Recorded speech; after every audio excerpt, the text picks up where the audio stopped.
নমস্কাৰ সকলোকে মোৰ অন্য এটি ভিডিঅ'লৈ আপোনালোকক স্বাগতম জনাইছো। আমি প্ৰায় অমিতা দাইলত দি খাওঁ, কিন্তু কেতিয়াবা এবাৰ সালাড হিচাপে খাইছেনে?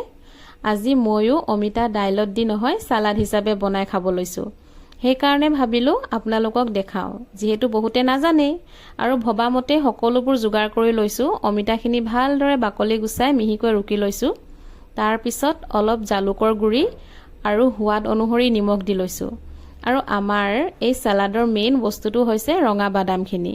এইখিনি নিদিলে কিন্তু খাই ভাল নালাগিব দেই, আপোনালোকে একেবাৰে স্কিপ নকৰিব।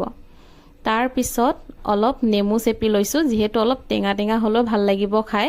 আৰু নেমু চেপি পিনে মই পুনৰ ভালদৰে মিক্স কৰি লৈছো।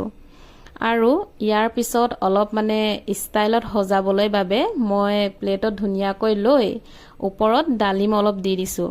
আপোনালোকে এইটো নিদিলেও হ'ব, এইটো একেবাৰে অপচনেল হয়। মোৰ ওচৰত আছিলে বাবে মই দিছো আৰু আশা কৰিছো চাই ভিডিঅ'টো ভাল পাইছে। আৰু এটা কথা কওঁ, সালাডখিনি খাই সঁচাকৈ বহুত ভাল লাগিছে। আপোনালোকে এবাৰ ট্ৰাই কৰি চাবচোন। আজিলৈ